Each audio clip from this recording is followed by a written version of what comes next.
Hi, this is Jason Brandt from Pixels and Pills, and I'm here at the i4Pharma event in Boston, Massachusetts.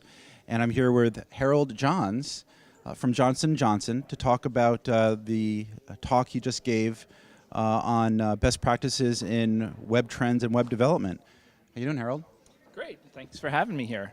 So could you talk a little bit about what you just shared with our audience? Yeah, so far the conference has been a lot about social networking and mobile, and really the point of my talk was to have the audience not forget about their websites. You know, there's a lot of investment that goes out to creating these websites. We're still getting 85 to 90% of traffic are coming through the web channel rather than the mobile channel, and there's still a huge opportunity to drive business through our websites.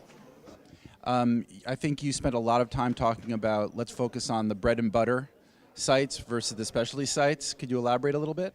Yeah, what we really want to talk about is looking at analytics and KPIs. Look at the sites which are really driving your business. And are those sites really bringing the right traffic to, are you really getting the right traffic to those sites? And are the people that come to your sites doing what you want them to do, whether it be sign up for a newsletter, request a rep, request samples, request literature. And we looked at what different types of analytics you should be looking at and how you can set goals for your sites, either by comparing to other sites in your portfolio or comparing to your competitor sites. And I'm assuming for J&J you have, what, hundreds of sites that you manage on a daily basis? In our group, in the worldwide commercial pharmaceuticals, we have around 250 sites, just in the US and EMEA, not counting Latin America or Asia Pacific.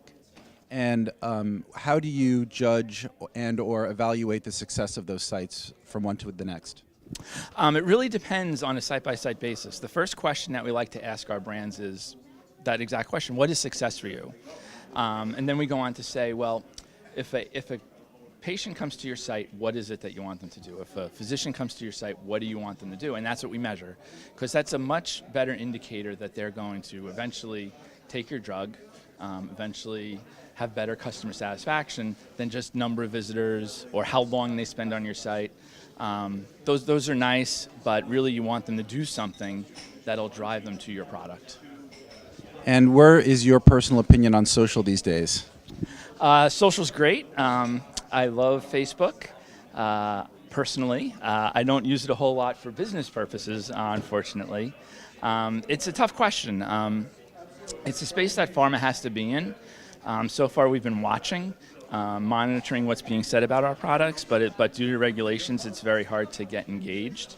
I think there were some great presentations from like Mark Monceau and Rob Halpert, both at J&J, around like the J&J YouTube channel, the different blogs that are out there.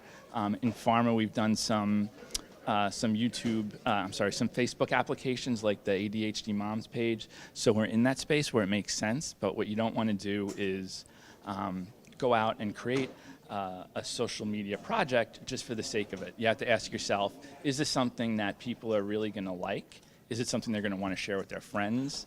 And if you can't answer that question as to why someone would share it with somebody else, then don't do it. Okay, Harold, thanks for your time. Thank you very much. Okay, this is Jason Brandt signing off.